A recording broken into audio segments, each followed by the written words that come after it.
Have you ever wondered what lengths a parent would go to protect their children, especially when their own dangerous world has already shattered their innocence? In the heart of Chicago, where power and paranoia walk hand in hand, one father's love would drive him to watch his children's every breath, never knowing that salvation might come from the most unexpected source. The fortress that Nico Castellano called home rose like a monument to fear and power against the Chicago skyline. Every window was bulletproof, every entrance monitored by cameras that fed into a control room more sophisticated than most government facilities. The mansion's marble halls, once filled with the laughter of children, now echoed only with the measured footsteps of armed guards and the quiet hum of surveillance equipment. Nico stood in his security center, watching the monitors that displayed every corner of his domain. His dark eyes, usually sharp with calculation, held a hollow quality that had settled there 6 months ago. The day his world had cracked apart. The day someone had planted a car bomb meant for him, but instead had stolen his children's ability to walk. 80-year-old twins Alessandro and Isabella had been in the back seat of the family car, heading to their music lessons, when the device exploded. The memory of rushing to the hospital, of seeing their small bodies broken and still, haunted every moment of Nico's existence. The doctors had delivered their verdict with clinical precision. Permanent spinal damage. They would never walk again.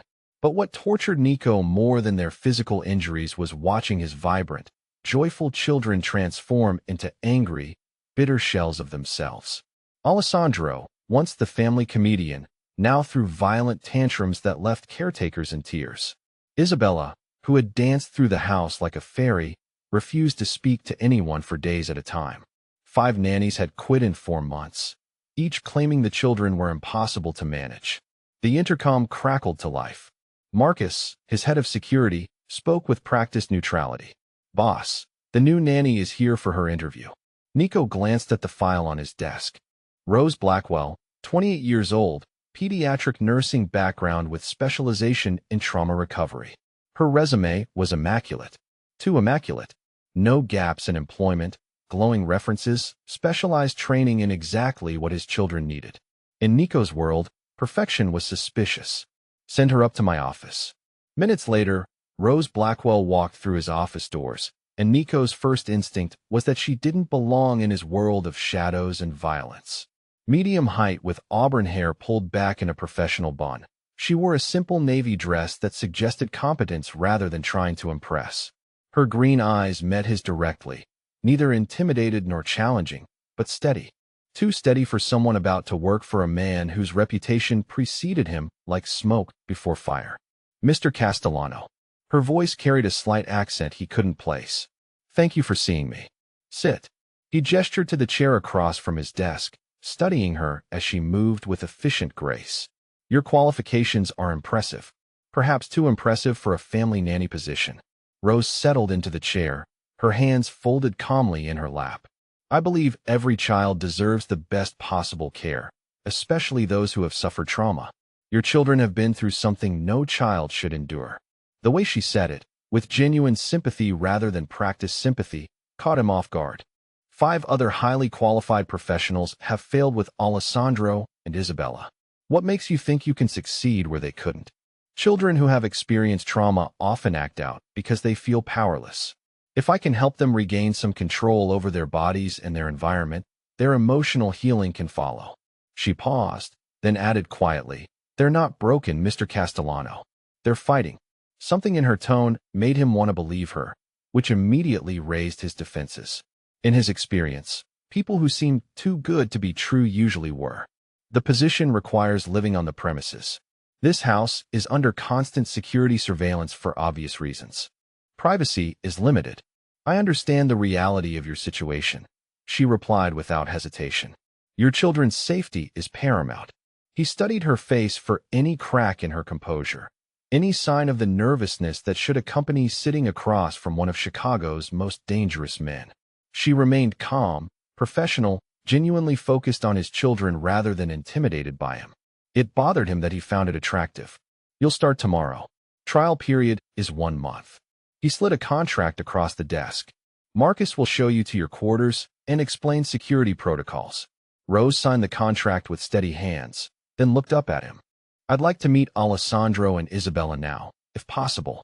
It's important they understand I'm here to help, not just another temporary replacement."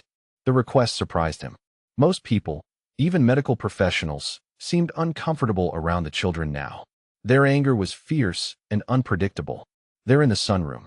Fair warning, they've been particularly difficult today." He walked her through the mansion's corridors, noting how she observed everything with the careful attention of someone trained to notice details. Security cameras tracked their movement, just as they tracked everything in his home. The surveillance system was Nico's obsession now, his only way to feel in control of an environment that had already betrayed him once. The sunroom had been converted into a therapeutic space with mats, parallel bars, and adaptive equipment the children refused to use. Alessandro sat slumped in his wheelchair near the window, staring out at nothing. Isabella was in the corner, building and destroying the same tower of blocks repeatedly, her small face set in grim concentration. "Alessandro, Isabella," Nico called softly. "I'd like you to meet Miss Rose. She's going to be spending time with you." Alessandro turned his wheelchair around with sharp, angry movements. At 8, he already carried himself like someone preparing for battle. "Another one? How long before this one runs away too?" "That depends on you," Rose said, walking toward them with no trace of the caution previous caregivers had shown. "I hear you've been giving the grown-ups a hard time." "We don't need anybody," Isabella announced without looking up from her blocks. "We're fine by ourselves." Rose knelt beside Isabella's block tower, close enough to touch, but not invading her space. "That's a complicated design. Engineering runs in my family. My brother could build bridges out of anything." Despite herself, Isabella glanced up. "Bridges? Big ones, small ones, bridges that moved. He taught me that the strongest structures aren't the ones that never fall down, but the ones that know how to rebuild." Rose picked up a block and placed it carefully on Isabella's tower. "Sometimes we all need help rebuilding." Alessandro wheeled closer, his defensive posture unchanged but curiosity flickering in his dark eyes that mirrored his father's. "Are you going to make us do stupid exercises like the others did?" "I'm going to help you figure out what you want to do," Rose replied. "Your bodies might work differently now, but they're still your bodies. You get to decide what you want them to do." For the first time in months, both children looked genuinely interested instead of automatically hostile. Nico watched from the doorway, noting how Rose positioned herself at their eye level, how she spoke to them as capable individuals rather than damaged victims. Something twisted in his chest, a feeling he'd almost forgotten. Hope. But hope was dangerous in his world. Hope made you vulnerable, made you trust, and trust was what had put his children in wheelchairs in the first place. As Rose began talking to Alessandro about adapting skateboarding techniques for wheelchair use, Nico made a mental note to have Marcus install additional cameras in the children's spaces. If Rose Blackwell was too good to be true, he would discover why. If she genuinely cared about his children, he needed to know that too. Either way, she would be watched. Every moment, every interaction, every expression when she thought no one was looking. Because in Nico Castellano's world, the people who could heal you were often the same ones positioned to destroy you. And he would never again let someone he trusted put his children in danger. The surveillance cameras would tell him everything he needed to know about the mysterious woman who had just walked into their broken lives with promises of rebuilding. He only hoped that what they revealed wouldn't force him to break his children's hearts all over again. 3 weeks into Rose's employment, Nico found himself spending more time in the security center than his office, watching footage of his children with an intensity that bordered on obsession. Every night, he reviewed the day's recordings, searching for something, anything, that would explain the transformation happening under his roof. The woman was either a miracle worker or the most sophisticated threat he'd ever encountered. On the monitors, he watched Rose guide Alessandro through what she called adaptive parkour, using furniture and walls to create obstacle courses that challenged his upper body strength while building his confidence. She'd somehow convinced his son that being in a wheelchair made him more agile, not less, teaching him to navigate spaces in ways walking people couldn't imagine. But it was what happened during yesterday's session that had kept Nico awake all night, replaying the footage frame by frame. Rose had positioned Alessandro at the parallel bars, something he'd refused to touch for months. Instead of the traditional therapy approach, She'd created a game where he was a secret agent trying to move silently past enemy sensors. As Alessandro focused on the imaginary mission, pulling himself along the bars with growing excitement, his right leg had twitched. Just once, barely visible, but Nico had seen it. According to every doctor who'd examined his son, such movement was impossible. The spinal damage was too severe, too complete. Yet there it was, captured in high definition, a muscle response that shouldn't exist. Nico fast-forwarded to today's session, watching Rose work with Isabella on what she called balance challenges. His daughter sat on an exercise ball, initially clinging to Rose's hands for stability. But as Rose told an elaborate story about a princess learning to tame a magical sphere, Isabella gradually released her death grip, finding her center of gravity with increasing confidence. What struck him wasn't just the physical progress, but the laughter. Real laughter, not the bitter mockery that had replaced joy in his daughter's voice. Isabella was giggling as she wobbled on the ball, trusting Rose to catch her if she fell, trusting in a way that made Nico's chest tight with emotions he didn't want to examine. His desk phone rang, interrupting his surveillance. Marcus's voice carried its usual professional neutrality. "Boss, the background report on Rose Blackwell just came in. And too clean. Social media presence starts exactly 2 years ago. Employment history checks out, but feels manufactured, and her references all trace back to a consulting firm that specializes in creating deep cover identities." Nico's hand tightened on the phone. He'd suspected as much, but hearing confirmation sent ice through his veins. What kind of consulting firm? The kind that works with federal agencies. The implication hung between them like smoke. Rose could be FBI, DEA, or any number of alphabet organizations trying to get close to him through his children. The thought of someone using Alessandro and Isabella's vulnerability as a weapon made fury rise in his throat like bile. "Keep digging. I want to know who she really is." But even as he spoke the words, doubt gnawed at him. On the monitor, Rose was helping Isabella transfer from her wheelchair to the exercise mat, and the gentleness in her movements, the genuine pride in her expression when his daughter successfully completed the transition, seemed impossible to fake. Either she was the most skilled undercover operative he'd ever encountered, or his cynicism was making him see threats where none existed. The footage showed Rose checking her watch, then speaking to the children about taking a break. Nico switched to the kitchen cameras, watching her prepare their afternoon snack with the same careful attention she applied to everything else. She knew exactly how Alessandro liked his sandwich cut, that Isabella wouldn't eat anything green unless it was hidden in a smoothie, details that spoke to genuine observation and care. His phone buzzed with a text from Marcus. "Security sweep complete. Device found." Nico's blood chilled. He switched to the camera covering Rose's quarters, watching her enter her room, carrying a small electronic device he hadn't seen before. She moved with purpose, checking the hallway before closing the door and engaging what appeared to be a signal scrambler. The camera feed from her room cut to static. For the next 20 minutes, Rose was invisible to his surveillance, conducting business he could neither see nor hear. When the feed restored, she was emerging from her bathroom, hair damp from a shower, the device nowhere to be seen.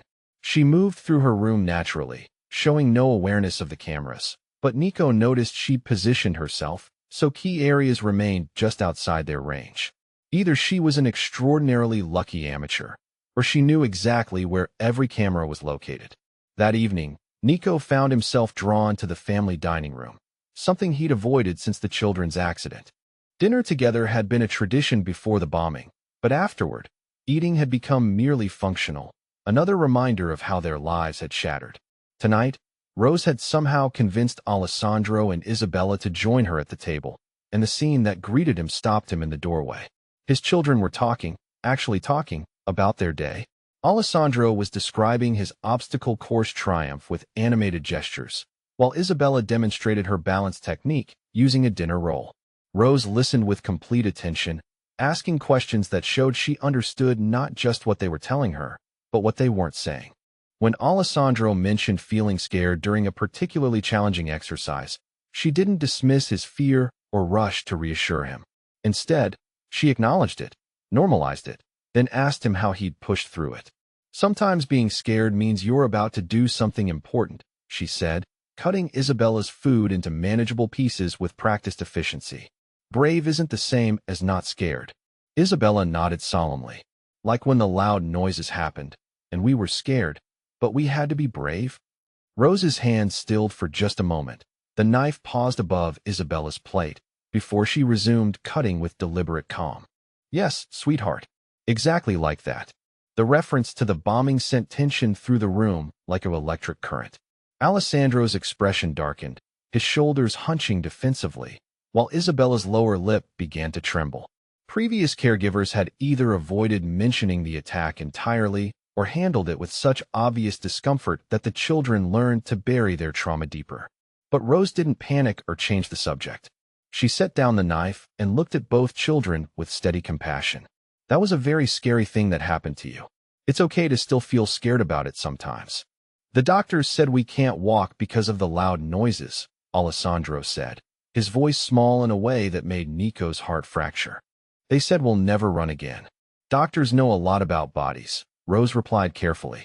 But sometimes they don't know everything about what people can do when they really want to. Your bodies are working on healing in ways that might surprise everyone. It was a subtle promise, hope wrapped in possibility rather than certainty. But Nico saw his children's faces brighten with something that had been missing for months. They wanted to believe her, and more dangerously, so did he. After dinner, he followed Rose as she helped the children prepare for bed, watching from the hallway as she read to them with voices for all the characters. Alessandro requested the story about the dragon who learned to fly without wings, while Isabella wanted the princess who built her own castle. Stories about overcoming limitations, about finding new ways to achieve impossible things. When she kissed their foreheads goodnight, both children hugged her back without reservation, clinging to her like she was their anchor in a storm that had been raging for months. The sight hit Nico with unexpected force, reminding him of how they used to hug their mother before she died in childbirth, before his world had become nothing but threats and precautions. Later, alone in his office with the day's footage, Nico found himself studying Rose's face during unguarded moments. The micro-expressions when she thought no one was looking, the way her shoulders relaxed when the children made progress, the genuine smile that transformed her features when they laughed. If she was acting, she was better than anyone he'd ever encountered. But the encrypted communication device, the too-perfect background, the impossible speed of his children's improvement under her care, all pointed to something beyond coincidence. In his experience, when something seemed too good to be true, it usually was. The question was whether Rose Blackwell was salvation or destruction, and by the time he figured out the answer, it might be too late to protect the two small hearts that were already learning to trust again. The impossible happened on a Tuesday morning in the 4th week of Rose's employment. Nico was reviewing overnight security footage when movement on the therapy room monitor made him freeze the frame and rewind. There, captured in stark digital clarity, was Alessandro taking 3 deliberate steps between the parallel bars. Not muscle spasms. Not involuntary twitches. Conscious, purposeful steps. Nico's hands trembled as he replayed the sequence, watching his son's face transform from concentration to wonder to pure joy as he realized what his body had just accomplished. Rose stood beside him, tears streaming down her cheeks, her professional composure completely abandoned as she witnessed what every doctor had declared impossible. But it was what happened next that sent ice through Nico's veins. Rose immediately looked up at the security camera, her expression shifting to something that looked suspiciously like guilt. She guided Alessandro to his wheelchair and spoke quietly in his ear. Whatever she said made his son nod solemnly and glance at the same camera with newfound wariness. She was coaching him to hide his progress. In the adjacent room, Isabella was experiencing her own breakthrough. The sensation had returned to her legs gradually over the past week, starting as tingling that she'd excitedly reported to Rose, progressing to the ability to wiggle her toes. This morning, she could bend her knees and feel Rose's touch when she applied pressure to different points along her calves. 2 children who should never walk again were defying medical impossibility under the care of a woman whose identity was fabricated. The coincidence stretched credibility beyond any reasonable limit. Nico's secure line buzzed. His private investigator, Viktor Kozlov, spoke with his characteristic precision. "I have the information you requested about Rose Blackwell. You're not going to like it. Tell me." Her real name is Detective Rosa Martinez, Chicago PD, assigned to an organized crime task force for the past 18 months. The consulting firm that created her cover identity as federal contracts. She's not just law enforcement, boss. She's specifically hunting you. The confirmation hit like a physical blow, even though he'd suspected as much. How deep is her cover? Deep enough to fool initial background checks. The pediatric nursing credentials are real, completed through an accelerated program designed for undercover operations. She's been placed in 3 other high-profile homes over the past 2 years, gathering evidence for federal prosecutions. Nico closed his eyes, seeing again the genuine tears on Rose's face when Alessandro took his first steps. Either she was the most accomplished actress he'd ever encountered, or her feelings for his children had become genuinely complicated. What's her success rate? Perfect. Every family she's infiltrated has been successfully prosecuted. Assets seized, children placed in federal custody, entire organizations dismantled. The implication was clear. Rose wasn't just investigating him. She was systematically destroying families like his, using their children as weapons against them. The thought of Alessandro and Isabella being taken away, of them believing their father was a monster who deserved to be caged, made rage burn through his chest like acid. But beneath the fury was something more painful. Betrayal. Because despite his suspicions, despite his carefully maintained paranoia, he'd begun to trust her. Not with his secrets or his business, but with something more valuable. His children's healing. That afternoon, he watched the monitors as Rose conducted her sessions with increasing desperation. She'd found the listening devices he'd had installed in her quarters, he was certain of it. Her movements had become more careful, her phone calls even more secretive. She knew the walls were closing in. Yet she continued working with Alessandro and Isabella as if their progress was the most important thing in the world. She celebrated every small victory, pushed them through every frustration, held them when they cried about missing their old lives. If it was an act, it was sustained with Academy Award precision.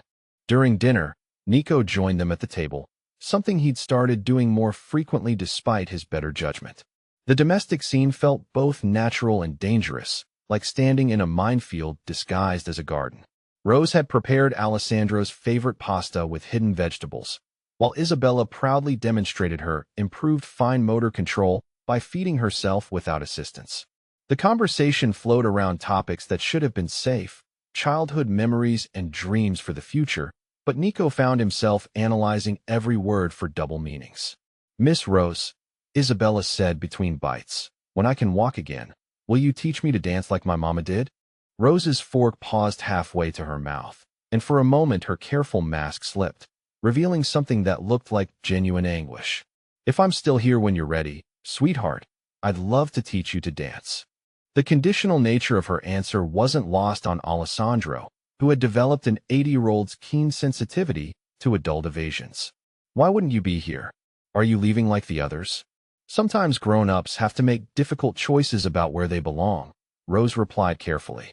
"But no matter what happens, I want you both to remember that you're strong and brave and capable of amazing things." It sounded like a goodbye disguised as encouragement, and both children heard it. Isabella's eyes filled with tears, while Alessandro's expression hardened into the defensive anger that had defined him before Rose's arrival. "You promised you'd help us get better," he accused, his voice rising with panic. "You said we could do anything we wanted." "You can," Rose insisted, reaching for his hand, but he pulled away. "You've already proven that. Nothing can take away what you've accomplished." "You're lying," Alessandro shouted, his composure cracking completely. "You're just like everyone else. You don't really care about us." The accusation hung in the air like smoke, painful because it might be true. Rose's face crumpled for just a moment before she gathered herself, but Nico had seen the genuine hurt in her expression. Either she cared more than she'd intended, or she was the most skilled manipulator he'd ever encountered. Later that evening, after Rose had somehow soothed both children to sleep despite their emotional meltdown, Nico found her in the garden behind the mansion. She sat on a bench overlooking the security-lit grounds, still wearing the simple dress she'd had on at dinner, but her professional composure had completely dissolved. She didn't seem surprised when he approached, didn't try to maintain her cover or prepare excuses. She simply looked up at him with tired eyes and said, "How long have you known?" "Suspected from the beginning. Confirmed this afternoon." He sat beside her on the bench, close enough to see the exhaustion etched in her features. "Detective Rosa Martinez, Organized Crime Task Force. Impressive credentials." Rose laughed bitterly. "Not impressive enough to fool you for long. Your cover was perfect. It was your heart that gave you away." The admission surprised him even as he spoke it. "No one could fake the way you care about Alessandro and Isabella. They're extraordinary children," she said quietly. "What happened to them was unconscionable, and watching them fight to reclaim their lives." She shook her head. "I've never seen such courage. But your job is to destroy their family." Rose was quiet for a long moment, staring out at the illuminated grounds where armed guards patrolled with automatic weapons. "My job was to gather evidence of your criminal activities and testify against you in federal court. Your children would have been placed in witness protection, given new identities, told their father was a dangerous man they could never see again." The casual way she described ripping his family apart made Nico's hands clench into fists. "And now I know that taking you away from them would destroy everything they've fought so hard to rebuild." Rose turned to face him directly. "They need you, Nico. Maybe not the version of you that runs a criminal empire, but the father who sits in the security center every night watching them sleep, who has their artwork framed in his office, who hasn't made a single business decision in weeks without first considering how it might affect their safety." The observation cut deeper than he'd expected. She'd seen through his carefully maintained separation between his roles as crime boss and father, recognized that his children had become the center of his universe in ways that made him vulnerable. "So what happens now?" he asked. Rose stood, smoothing her dress with hands that shook slightly. "Now I have to decide whether I'm Detective Martinez following orders, or Rose Blackwell who's fallen in love with a family that isn't hers to save." She walked back toward the house, leaving Nico alone with the weight of her words and the impossible choice she'd laid bare. In the morning, she would either call her handler and complete her mission, or she would choose the children who had become her world. Either way, nothing would ever be the same. The next morning arrived with the weight of unspoken decisions hanging over the mansion like storm clouds. Nico found Rose in the kitchen at dawn, preparing breakfast with mechanical precision, her movements lacking their usual warmth. Dark circles under her eyes suggested she'd slept as poorly as he had. "We need to talk," he said quietly, pouring himself coffee from the pot she'd made. "I know." Rose didn't look up from the eggs she was scrambling. "I've been trying to figure out how to tell Alessandro and Isabella that I have to leave." "Do you?" The question came out harsher than he'd intended. "Have to leave?" Rose finally met his eyes, and he saw the torment there, the war between duty and heart that had been raging all night. "My handler expects a report today. 3 months of deep cover, and I have nothing to give him except evidence of you being a devoted father." "Because that's what you found." "That's what I found," she agreed. "A man who's made terrible choices, but loves his children more than his own life. A family that's been torn apart by violence, but is fighting to heal together. Taking you away from them would be just another kind of cruelty." Nico set down his coffee cup, studying her face for any trace of deception. "You're willing to compromise your career, possibly face prosecution for obstruction, to protect children you've known for a month? Those children saved me as much as I helped them." Rose's voice broke slightly. "I've spent 2 years infiltrating families, watching them crumble, telling myself it was justice. But Alessandro and Isabella reminded me what family actually means, what love actually looks like." The admission hung between them, raw and honest, but before Nico could respond, his secure phone rang. Marcus's voice carried unusual tension. "Boss, we have a problem. Vincent's been asking questions about the nanny, and he's scheduled a private meeting with someone from the Kozlov organization." I shot through Nico's veins. Vincent Torino had been his lieutenant for 5 years, trusted with operational security and family protection. If Vincent was making contact with their rivals, especially regarding Rose. "I'll be right there." He ended the call and turned to Rose. "How much does your department know about my organization structure?" "Everything we could gather from surveillance and financial records." "What?" "Because I think we've been looking at this backwards. You're not the threat to my family. You're the person who's about to expose the real one. 20 minutes later, they sat in Nico's office reviewing security footage while Marcus provided intelligence briefings. The picture that emerged was devastating in its clarity. Vincent had been siphoning information and resources for months, positioning himself to take control of the organization while eliminating Nico and his children. The car bombing wasn't random, Marcus explained, pulling up financial records. Vincent knew the family's schedule that day. He knew which route they'd take to music lessons. Rose went pale. He tried to kill the children? He tried to kill me, Nico corrected grimly. The children were collateral damage he was willing to accept. The security footage showed Vincent's reactions during the aftermath of the bombing, analyzed frame by frame with the benefit of hindsight. Where Nico had seen grief and loyalty, the truth revealed cold calculation. Vincent had comforted him through the worst moments of his life, while secretly planning the next phase of his betrayal. The timing of Rose's placement wasn't coincidence either, Marcus continued. Vincent recommended the agency that provided her credentials. He wanted federal law enforcement close to you, gathering evidence for his eventual testimony. Rose stared at the evidence with growing horror. He was using me to build a case against you while planning to eliminate you entirely. I was supposed to be his insurance policy. But you fell in love with the children instead of following orders, Nico said. Which makes you a liability he needs to eliminate. As if summoned by their conversation, Vincent appeared in the office doorway, his expression shifting from surprise to calculation as he took in the assembled evidence. At 42, he still carried himself with the military bearing from his army days, but Nico could now see the predatory intelligence that had been hidden beneath loyalty. Interesting research project, Vincent said, stepping into the room with casual confidence. I hope you found what you were looking for. We found exactly what we needed, Nico replied, his hand moving instinctively toward the weapon in his desk drawer. Vincent's smile was cold as winter. Did Detective Martinez tell you about the recording device in the children's therapy room? Very professional work. Your son's remarkable progress is beautifully documented. Rose shot to her feet. You're the one who's been monitoring them. I'm the one who's been protecting this organization while Nico played house with his crippled children and their federal babysitter. Vincent's mask finally dropped completely. Did you really think I'd let you destroy everything I've built? You destroyed it yourself when you tried to murder my family, Nico said, standing slowly. I tried to save it from your weakness. Vincent pulled a pistol from his jacket, keeping it trained on Nico while speaking to Rose.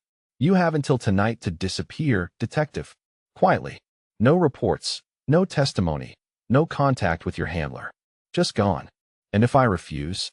Vincent's smile turned predatory.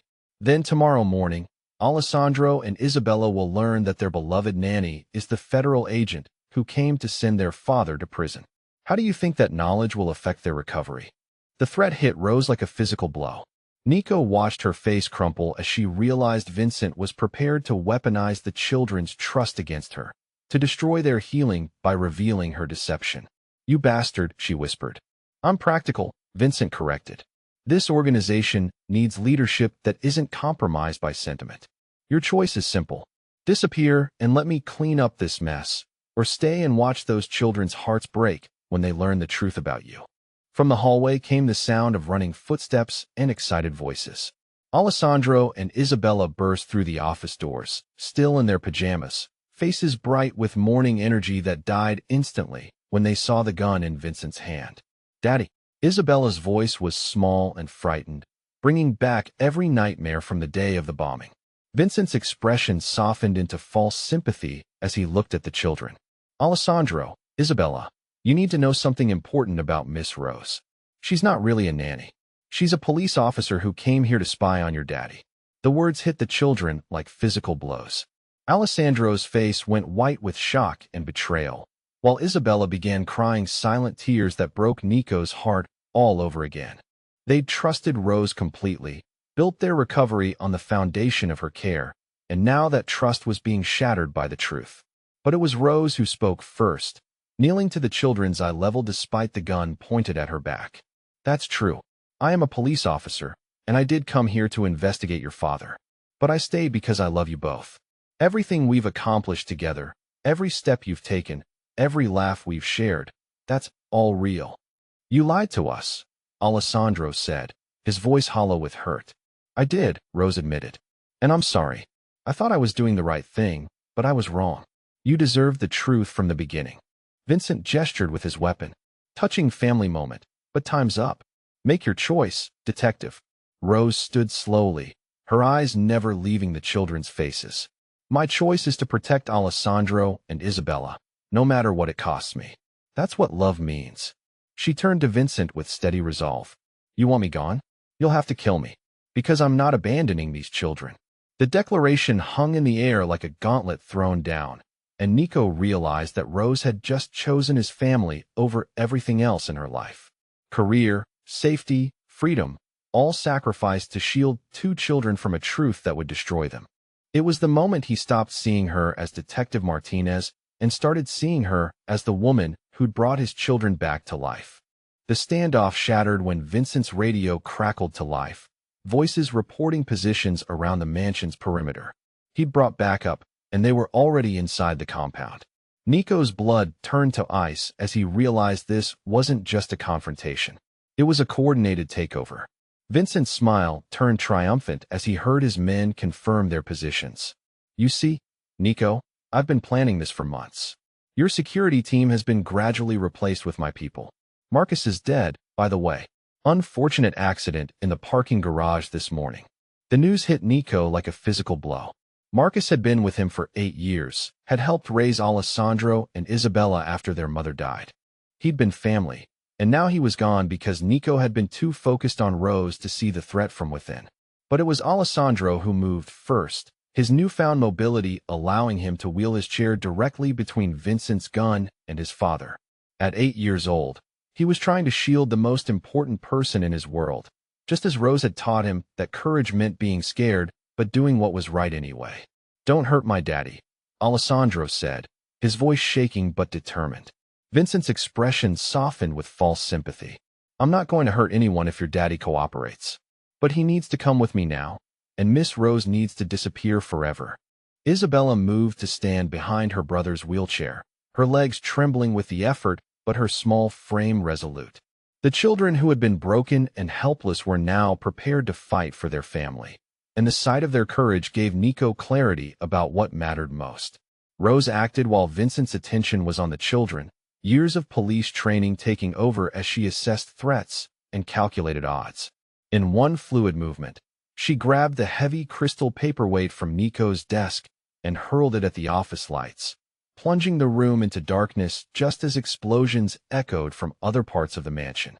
Move, she shouted, tackling Alessandro's wheelchair and pushing both children toward the office's hidden exit behind the bookshelf. Nico followed, grabbing emergency weapons from his concealed safe as gunfire erupted in the hallways beyond. The escape route led to a series of tunnels beneath the mansion, designed for exactly this scenario. As they moved through the narrow passages, Isabella clinging to her father's back, while Rose pushed Alessandro ahead of them. The sounds of battle raged above. Vincent's men were systematically taking control of the house, but they hadn't found the family yet. There's a safe room at the end of this tunnel, Nico explained as they reached a reinforced door. Steel walls, independent air supply, communications equipment. We can coordinate a response from there. But when they reached the safe room, they found Vincent waiting for them, somehow having anticipated their escape route. He sat casually behind the communications console, spinning slowly in the chair with the satisfied expression of a chess master executing checkmate. Predictable, he said, gesturing for them to enter with his weapon. Your father always had contingency plans, children, but I helped design most of them. Rose pushed the wheelchair into the room but positioned herself between Vincent and the children, her body language coiled for action despite the impossible odds. How long have you been planning this betrayal? Since the day Nico's wife died, and he became more concerned with bedtime stories than business expansion. Vincent stood, his military bearing evident in the controlled movement. 8 years of watching him grow soft, prioritizing family over empire, choosing sentiment over strength. Family isn't weakness, Alessandro said fiercely. It's what makes you strong. Vincent laughed coldly, spoken like someone who's never had to choose between protecting the people you love and building something that lasts. Your father chose you, and it cost him everything. He chose correctly. Rose interjected, and something in her tone made Vincent's expression shift to wariness. Which is why you're going to lose. The comment seemed to amuse him. Am I? My men control the house. Your backup isn't coming because I intercepted your communications, and the four of us are locked in a room I control. How exactly am I going to lose? Rose's smile was sharp as broken glass. Because you made the same mistake everyone makes about families like this one. You assumed the children were liabilities instead of assets. She moved her hand to the small device clipped to her belt, and Vincent's eyes widened as he recognized it. Not a communication device, but a recording unit that had been running since their confrontation began. Every word of his confession, every admission of guilt, every threat against the children had been captured in digital clarity. That recording is already uploaded to federal servers, Rose continued. Voice recognition software confirmed your identity, and your confession is admissible in court. Even if you kill all of us right now, you'll spend the rest of your life in prison. Vincent's facade cracked completely, revealing the cold fury beneath. You think you're clever, detective? You think technology saves you? He raised his weapon toward Rose. Dead cops can't testify. But he'd forgotten about Alessandro and Isabella, underestimated what Rose's months of training had accomplished. As Vincent focused on the adults, Alessandro used his upper body strength to launch himself from his wheelchair, grabbing Vincent's gun hand just as Isabella, standing on legs that shouldn't have supported her, kicked the back of his knee with surprising force. The combination sent Vincent stumbling, his shot going wide as the children used their size and Vincent's own momentum against him. Rose didn't waste the opportunity, her police training taking over as she disarmed him with efficient brutality and secured him with plastic restraints she produced from her pocket. Outside, sirens wailed as federal response teams surrounded the mansion. Rose's backup had been coming after all, coordinated through channels Vincent hadn't known about, triggered by the recordings that had been streaming live to her handler throughout the confrontation. You see, Rose explained as federal agents flooded the safe room. I never actually went rogue. I just let you think I had. As Vincent was led away in custody, ranting about betrayal and demanding lawyers, Nico found himself alone with Rose and his children in the aftermath of violence that had nearly destroyed everything he cared about. Is it over? Isabella asked, exhausted and frightened, but still standing on her own 2 feet. It's over, Nico confirmed, gathering both children into his arms and marveling at how solid they felt, how strong they'd become. We're safe now. Alessandro looked up at Rose with eyes that held new understanding. You really are a police officer. I really am, she confirmed. But I'm also someone who loves you very much. Are you going to arrest Daddy now? Isabella asked with the practical concern of a child who'd learned the world was more complicated than she'd imagined. Rose knelt beside them, her expression gentle but serious. Your daddy has agreed to change how he does business. No more dangerous activities, no more criminal enterprises. Just legitimate companies that help people instead of hurting them.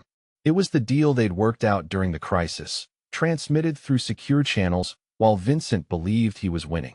Nico would cooperate fully with federal investigations, provide evidence against his former associates, and transform his empire into legal businesses in exchange for immunity and the chance to remain with his children.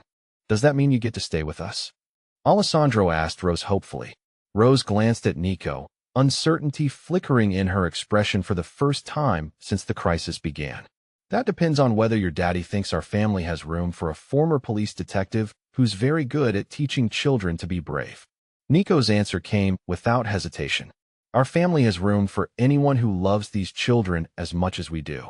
The word family hung in the air like a promise, transforming the aftermath of violence into the beginning of something new and genuine, built on truth instead of deception, on love instead of duty. 6 months after Vincent Torino's arrest, the Castellano mansion had transformed from a fortress into something that actually resembled a home. The security cameras remained, but they no longer felt like instruments of paranoia. Instead, they captured moments of joy that Nico found himself watching not out of suspicion, but out of pure happiness at seeing his family whole.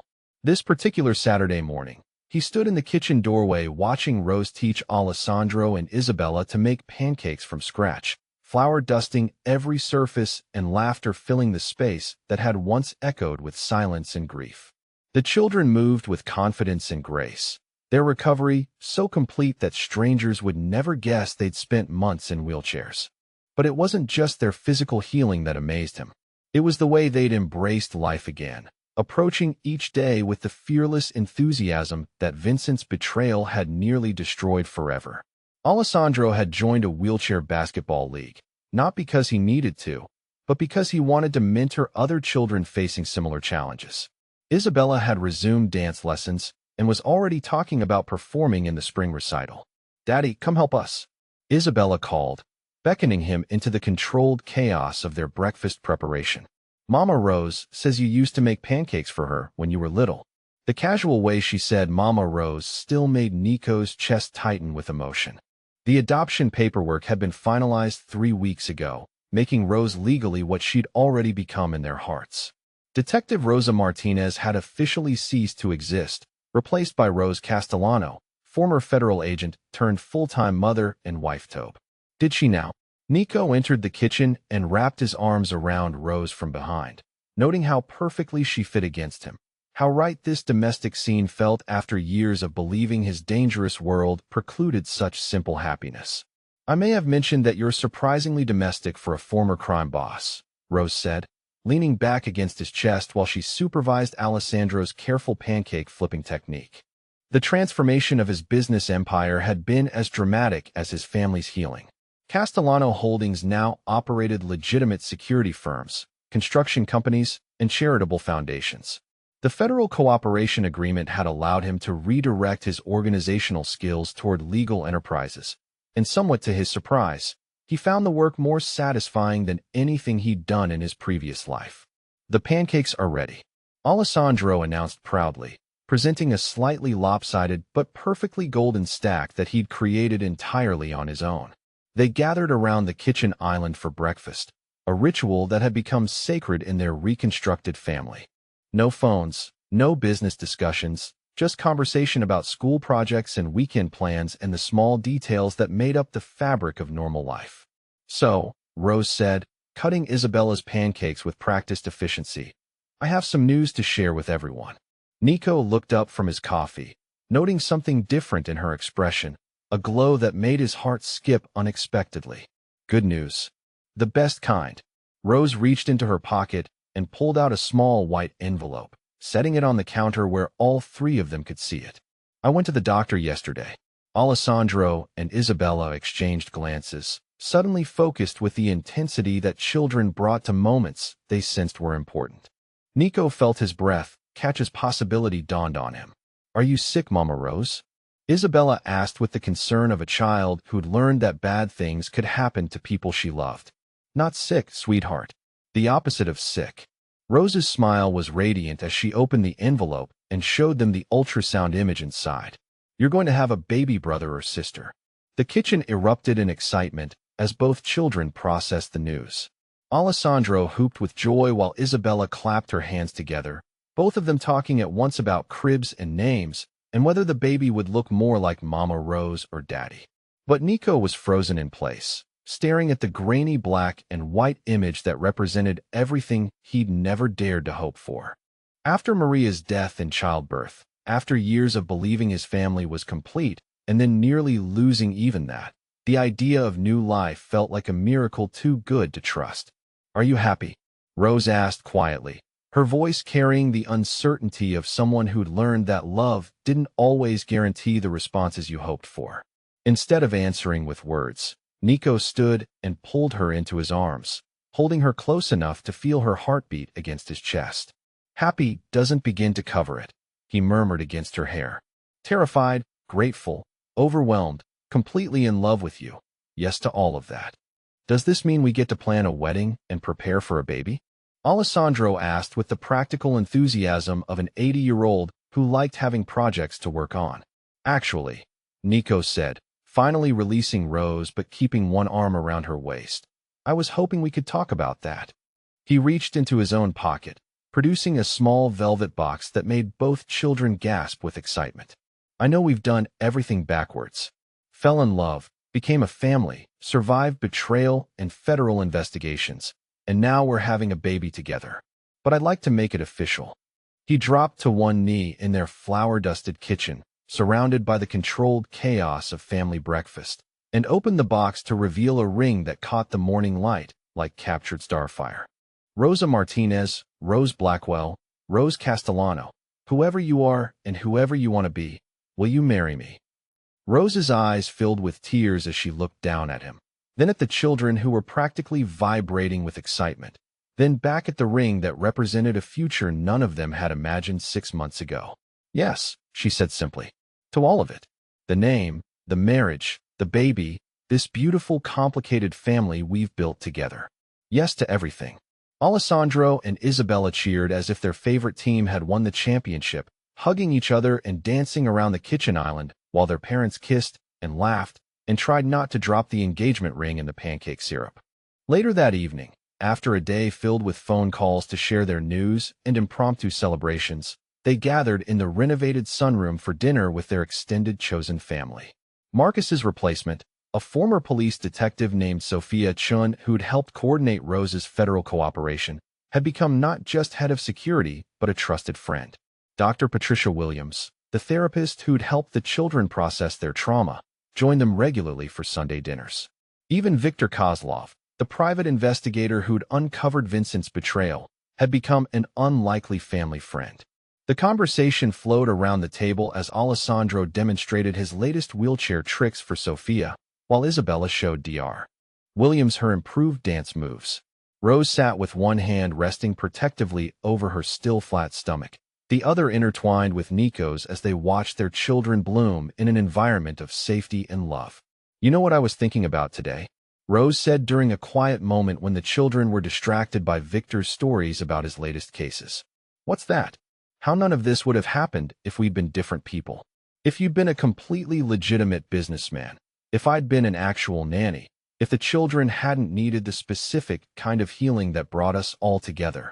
She squeezed his hand gently. "We found each other because we were all broken in compatible ways." Nico considered this, watching Alessandro explain something animatedly to Sophia, while Isabella curled up in Dr. Williams's lap like a contented cat. "Maybe that's what family really is," he said finally. "Not people who are perfect together, but people who are willing to heal together." As if sensing they were talking about something important, both children migrated back to their parents, Alessandro climbing into Nico's lap while Isabella settled against Rose's side. The conversation gradually quieted as the evening wound down, but none of them seemed eager to break the spell of contentment that had settled over their unlikely family. "I have a question for all of you," Rose said as they sat in comfortable silence. "What do you think makes a family strong?" "Love," Isabella said immediately. "Truth," Alessandro added, with the wisdom of a child who'd learned the cost of deception. "Commitment," Sophia contributed. "Choosing each other every day, even when it's difficult." "Forgiveness," Dr. Williams said softly. "The willingness to see past mistakes to the person someone is trying to become." Nico looked around the table at the faces of people who'd chosen to be part of their story, despite all the reasons they had to walk away. "All of that," he agreed, "and the courage to fight for each other when it matters most." As their friends prepared to leave and the children reluctantly headed upstairs for bedtime routines, Rose and Nico found themselves alone in the kitchen where their day had begun. She was washing dishes while he dried, a domestic rhythm that felt as natural as breathing. "Any regrets?" he asked, half joking but genuinely curious about whether she missed her former life. Rose considered the question seriously as she handed him a clean plate. "I miss the adrenaline sometimes. The sense of purpose that came with fighting for justice.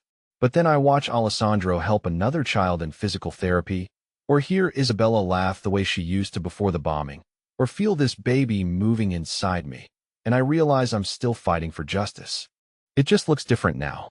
"Different how?" "I'm fighting for the right of children to feel safe in their own homes, for families to heal from trauma, for people to have second chances when they're genuinely committed to change." She smiled at him, soap bubbles still clinging to her hands. "Turns out there are a lot of ways to serve and protect." Nico set down the dish towel and pulled her into his arms again, marveling at how perfectly this moment captured everything he'd never known he wanted. I love you, Rose Castellano. All versions of you, but especially this one. This one, the one who chose us, who stayed when staying was dangerous, who fought when fighting seemed impossible, who loved us enough to change everything about her life. He rested his forehead against hers. The one who's going to be my wife and the mother of our children and my partner in whatever comes next. From upstairs came the sound of running water and toothbrushing and the familiar rhythm of children preparing for bed. In a few minutes, they'd go up for story time and goodnight kisses and the small rituals that marked the end of another day in their reconstructed life. But for now, they stood in their kitchen holding each other, surrounded by the evidence of the family they'd built from broken pieces and impossible circumstances. Tomorrow would bring new challenges, new joys, new opportunities to choose each other again. But tonight, they were simply home. Have you ever experienced the kind of healing that comes from unexpected love, the way broken people can become stronger together than they ever were apart? Share your thoughts in the comments about the families we choose and the courage it takes to rebuild after everything falls apart. Sometimes the most beautiful stories begin in the darkest moments, when we're forced to discover what really matters most.